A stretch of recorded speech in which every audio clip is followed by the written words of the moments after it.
This is the Elite Entrepreneurs Podcast, where we teach you the proven methods to grow your seven-figure business to 10 million and beyond. Please welcome your host, Brett Gilliland.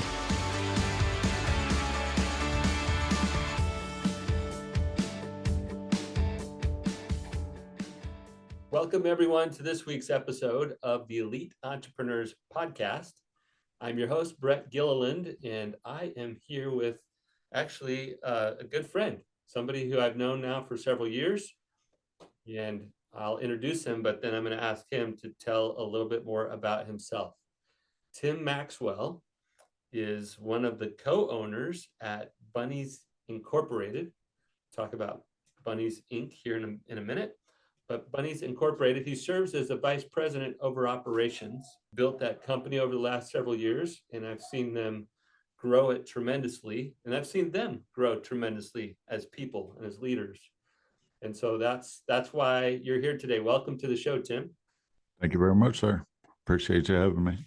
Yeah, so Tim, give our listeners a little bit of background about who you are and your history with Bunney's and what Bunney's does, and then we'll jump into some of the leadership and company building work lessons that you've had.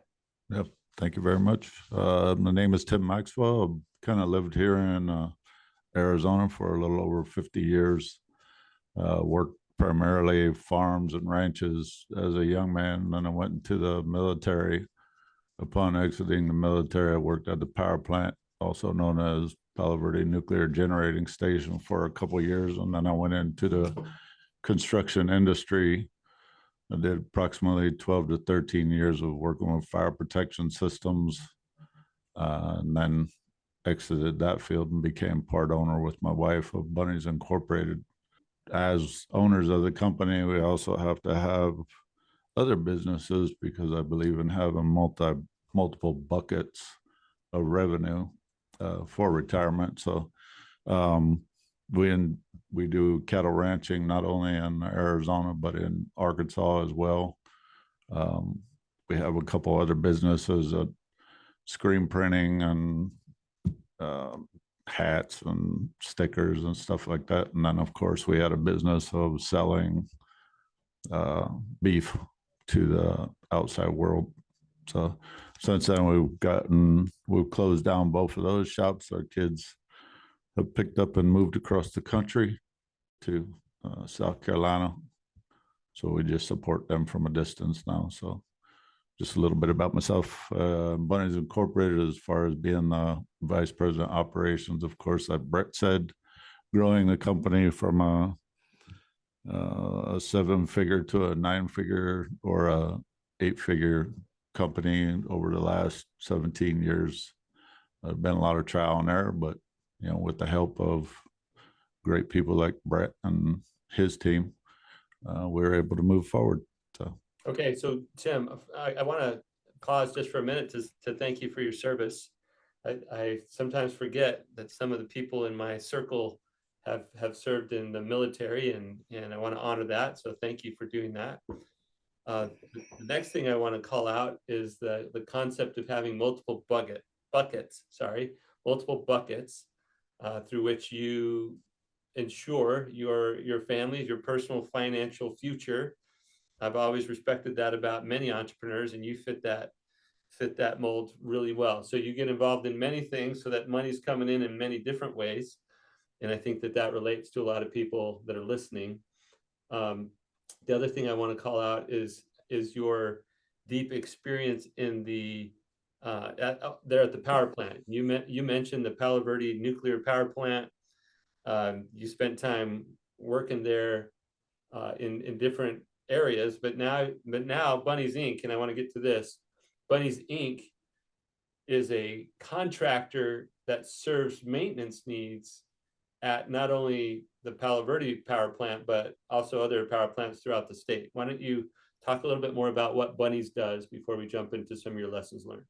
Sure. So some of the things that we do, and I believe we do very well for not just Arizona Public Service, but for Salt River Project as well, and some of the local municipalities, as we provide maintenance service maintenance and service in the power industry. So utilities throughout the state, we help them make sure that there's power online for the end user, which is you and I, but we work on their, what I'll call their radiator system of their car or their nuclear or power plant. But we do a lot of concrete, we do a lot of mechanical system work. We don't just do maintenance, but we do service and we do new construction as well. So, and that's, throughout the whole state. It's not just one plant. So, and one of the fascinating things about the Maxwell's business, this one in particular, is that it has this crazy swing in I'll call it seasonality, but there are certain periods in the year, especially at the nuclear power plant, where there are planned outages. And this probably applies to other power plants as well, but let's just focus on Palo Verde here for a second. So during the planned outage, there are parts of that plant that are going to be out of production so that the right, I don't know, shut down, cool down, and then maintenance kinds of things can happen in the window that is the shutdown. And so your team has to swell really large for those several weeks that you guys have a shutdown, and then it contracts back down for more of a standard operating throughout the rest of the year. Why don't you speak about that and how much your team fluctuates, how long those periods of time and how much your team fluctuates? Because I just think that's a fascinating dynamic that you have to deal with. sure. So during refueling outages or the work windows that are given for these different power plants that are throughout the state, our company is primarily about a 70 to 75 person company throughout the year. And during those times, we will fluctuate up to just over 200 folks for approximately 6 to 8 weeks, and then we'll ramp back down.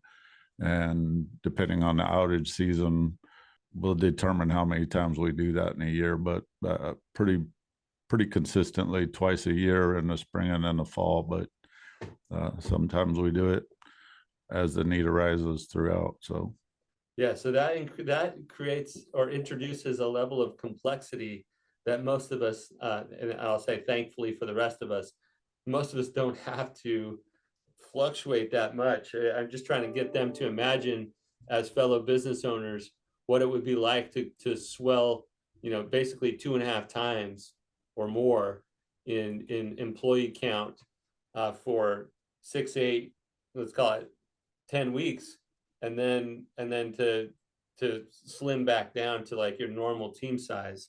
That's got to be something, especially when there's a perceived, it seems like there's always a war on talent of sorts. Like, how do you find good people and bring them in and ramp them up and get them ready, and then only to offload them shortly thereafter?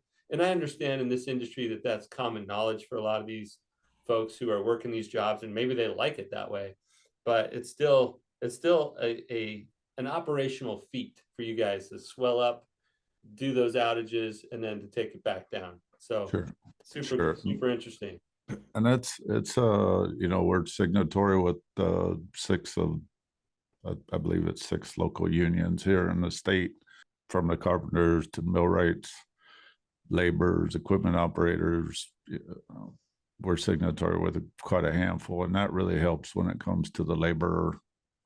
When we need to ramp up, they really step up and help us out quite a bit as far as giving us the trades and experience that they have to support us. So we're pretty grateful for their being there for us. So, well, I could have you share more of your experience in that industry specifically. I find so fascinating, but we chew up all of our remaining time doing that. So let's move on to some of the lessons that you've learned as a leader, some of the lessons you've learned as a business builder over the past several years that you've grown.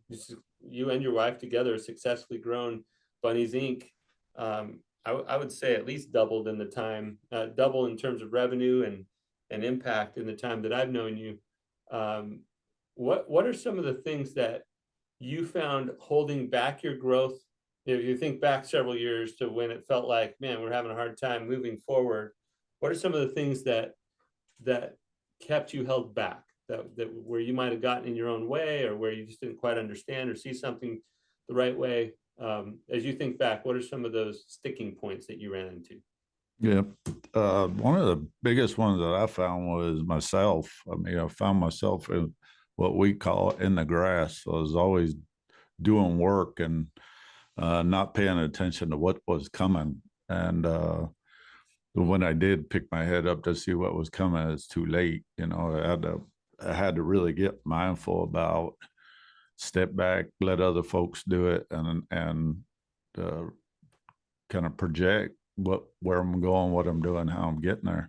Um, it's the biggest one when you're trying to go from the do it guy to the entrepreneur guy to the I'm a business owner guy, and you really got to put on a bunch of different hats. But it's a necessity to grow. I figured out that I know what I'm capable of, and I knew that the number that we were able to get to wasn't where we wanted to be. So I actually had to do a couple good hires, even though it seemed like I never had the money to make those type of hires. I figured out that if I didn't make the hires, I was going to stunt the growth of the company because I was only able to keep it growing to a certain place.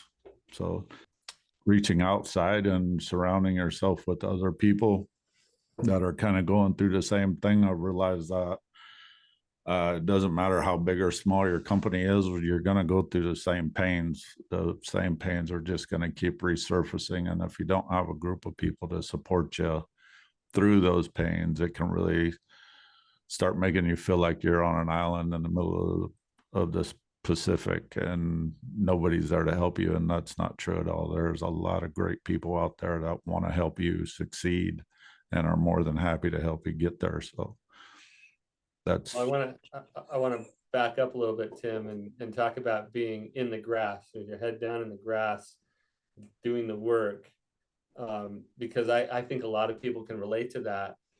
What if you had some practical tips for how to get yourself out of the mode of being in it, doing it, because that's familiar territory for all of us, right? Like, we know how to do this work. Let me just heads down and do it. So let's not talk about the virtue of putting your head up and looking out and getting above it all. Yeah. Let's assume that for a second. But what are some practical ways that you made it happen to be able to get out of the day-to-day more? But I know the one thing I had to do was I had to be super mindful and actually make time available to focus on the on part, not the end part. When you focus on the end becomes easy. It's what the on is the hard part, because you always tell yourself you don't have time to work on that. But the reality of it is that if you don't make the time, you'll never have the time. So it was literally going to my phone and putting 30 minutes a day and setting a timer so that it would tell me, hey, you got to work on a company. You got to work on this specifically.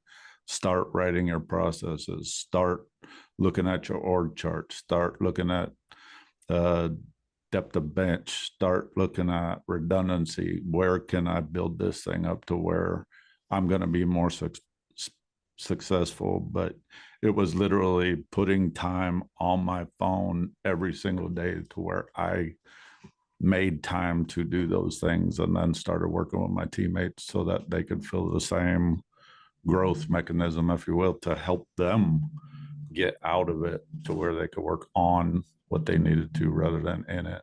So Tim, I know some people they hear that and they go, yeah, I've tried to do things like that before, but then like real life happens, Yeah. and the fires are burning, and things are they're like screaming at you to pull you back into the grass. Yeah. How do you keep from giving into that, because it's so strong? For me, I had to make this a priority, that if I didn't do it, all the outside screaming was just going to get worse, and I was going to become the plug to everything. So I had to make it, other than my wife calling and saying, hey, you need to get home, there's an emergency. Other than that, that was my top priority because I had so many people relying on me. And if I didn't get to the on part, then they were always going to have that feeling of we can't get going where we need to go. So really being able to, force yourself to take that 30 minutes. If you can force yourself to take 30 minutes to go to the hang out by the water stand and get a drink with a buddy, you can take 30 minutes to be intentional about working on the company. So once you start doing it, you'll find that it's pretty easy. And then when you get the rest of the team involved, it picks up pace pretty quick. But that was really what it took, was the discipline, the consistency, and the constant reminder by that phone that you have to do this to have a better company. Well, I want to couple that conversation with the next one, which is you mentioned specifically hiring some key people that would help you get out of that day to day. Not necessarily because they would come in and say, "Okay, Tim, you're out," but that they would be capable enough leaders for you to confidently give them big chunks of responsibility that would free you up to get out of that day to day. And if I'm putting words in your mouth on that, please correct me. But you talked about some key hires, and I think that you were connecting that to freeing yourself up in the day to day. Can you elaborate on that? Yeah, and I missed that. I apologize, but no, exactly right. Sometimes you have to make that hire to free you up so that you can do more on. Even though it's scary to, well, where am I going to get $135,000 a year to pay this guy to come in here? Well, you're not going to grow. I mean, and that person will pay for himself 3 times when you make that right hire. But how it worked for us was, in my org chart, I actually have 2 general managers, and by hiring them, I was able to give them significant responsibility in the company to where I was able to pull back some, monitor what they were doing, but I was able to basically go 80-20, 80% of my time on and 20% in, where before it was the exact opposite of 80 in and 20 on. So being able to make that hire, shed some responsibility to a degree, keep a monitor up, set your guardrails, but still make time to get those processes in place where more people are successful, more people will be learning what you know and being as successful as you are. So that was, doing that key hire thing was really a big push for us. Well, I appreciate you expanding on that, because you did mention it, and then I just wanted to come back to it again. So thank you for that. Let's see, what else? You talked about working on the business, making time for that each day. Early on, it was probably more of a struggle. Now you've got these key team members in place that allow you to spend, you said, up to 80% or maybe more of your time working on the business, not being stuck in it. And that's allowed you to scale to a new level altogether. Let's talk about any company building. So not just changes in your own behaviors where you spent your time, but now some of the things that you've done to intentionally enable that business to go to the next level beyond hiring a couple key people and spending time on the business. Were there processes? Were there, I don't know, planning rhythms? Were there any other keys in the business that allow you to level up? Working with you, that helped a lot. Working with people that really want to see you grow, that helps. As far as what it's done for us as a company, as far as diversifying and growing, and we only had 1 office before, now we have 2. I don't know if I'm actually hitting your question just right or not, but how we've grown is, there's a lot of processes in place that now a person comes in, they read a process, they can execute the task, they win. Getting more relationships with banks. There was a speaker at the leadership convention in Park City that talked about a relationship with a bank. We had done that years ago that we hadn't done, but it was able, we were able to spend the time that we needed to find a bank and qualify the bank so that we had somebody that we could work with. So it gave us a lot of room. That's what I call it's room to play ball. And but when you're head down, you just can't play ball. You can get a single every now and then, but man, really being able to see the whole field, that's a big deal. So yeah, we've fixed the process. A lot of processes got fixed. Just speaking on that, Brett, we didn't have some processes in place, and we had a person leave, and it was in a significant position, and it kind of crippled us for a minute to where we really had to step back and look at our org chart and go, okay, how do we pull the redundancies together? How do we build up rather than out? And how do we reinforce so that we don't come up this short again if something happens? So since then, all the critical processes that run this company, they're all documented. They're all in a hard case. They're all, if you do these things just like this says, you will be successful. And we didn't have that before.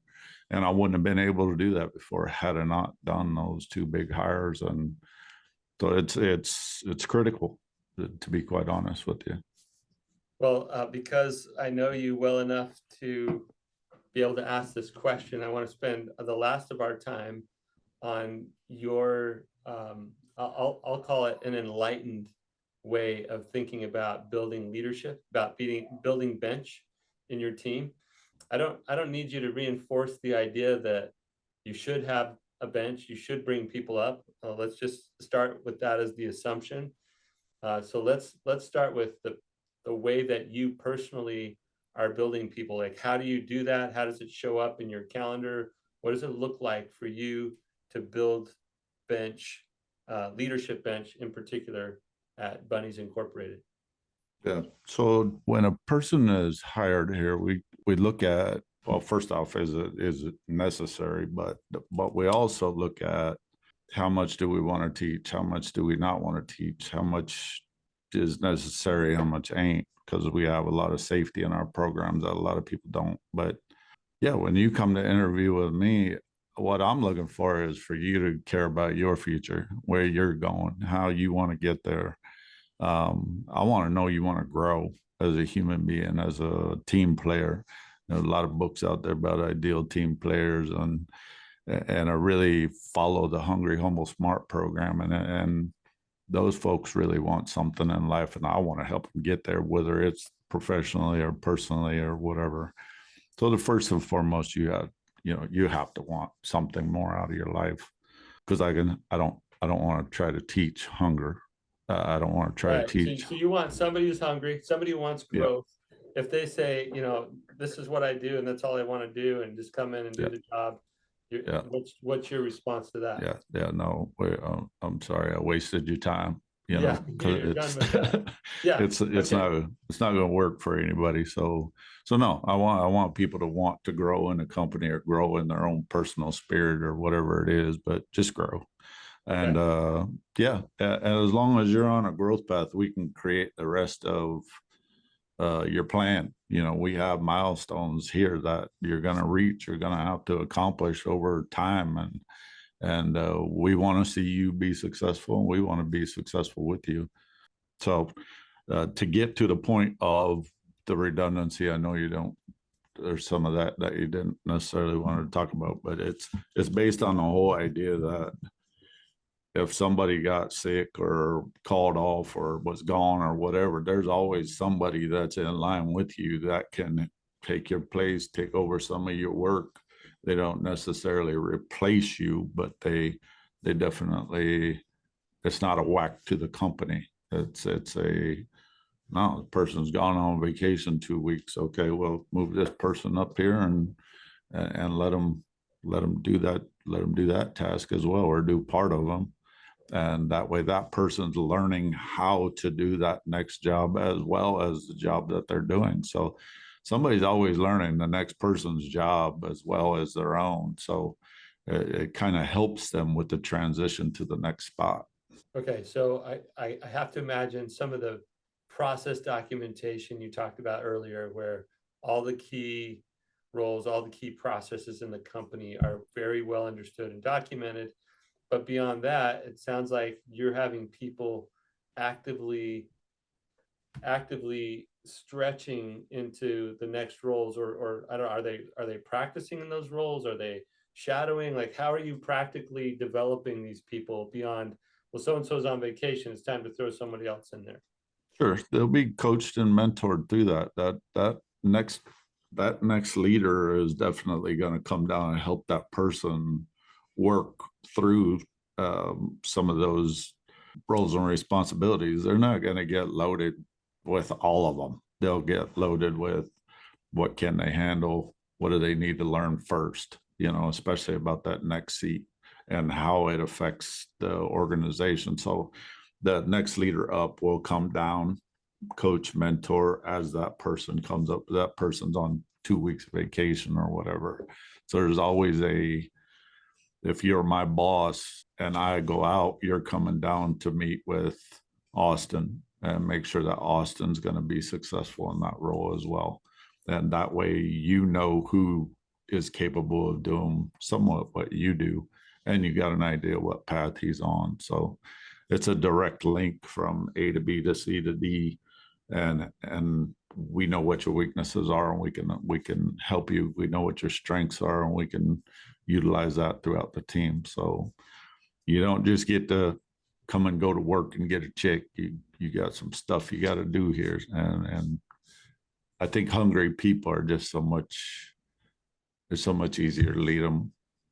I've been told a lot of times, man, you're a great leader. It's like, no, I got a great student. If I don't have a great student, I ain't worth nothing. So yeah, you probably put a lot of emphasis on the upfront, the selection process, getting the right person in there. Oh, yeah. And then once you do have the right person, it's not that hard to guide them a little bit, mentor, coach, help them progress. But they're already on an upward trajectory. It's what I hear you saying. That's a fact. All right. Well, I just know that I've never come across many. Well, I shouldn't say never. I haven't come across many leaders who are as naturally built or naturally able, I should say, to bring their people along and up. But I've seen you do the work of being very intentional about each role. What are the responsibilities of those roles? And then making sure we bring the right people in who are growth oriented, who are hungry, and who can start to step into roles bigger than the one they currently occupy. And I see you bench building as good as or better than any of the other business owners that I know. So thank you for sharing some of that with us today. Absolutely. I appreciate you letting me come here. Yeah, so if anybody wants to learn more about Bunney's Incorporated or connect with you online somehow, how would they do that, Tim? Well, the best way is to go to the website. There's a place in there where phone number, and you can definitely email and leave a message or whatever. We'll be happy to get right back to you as soon as we can. Okay, so that's bunnysincorporated.com. Yes, BUNNEYSINC.com. INC. Okay, it's not. Thank you for specifying that. So BUNNEYSINC.com. You can connect with Tim and his team. We'll include that in the show notes. Tim, it's been a pleasure having you on the show. You're a wealth of wisdom, leadership, greatness. Thank you for sharing. Thank you, sir. I appreciate your time. All right, for all of you listening, please like, share, subscribe, do all those things so that we can help as many seven-figure business owners as possible get access to these real lessons being shared by real business owners who have taken their business from the low seven figures to the upper seven figures or even 8 figures and beyond. We always bring great guests just like Tim, and hope that you'll continue to be with us. Thanks for coming today, and we'll see you next time.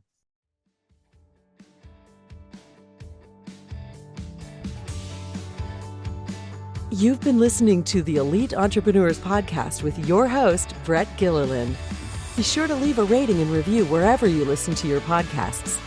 You may also want to visit our website, eliteentrepreneurspodcast.com, to find additional resources to grow your business from 7 figures to 10 million and beyond.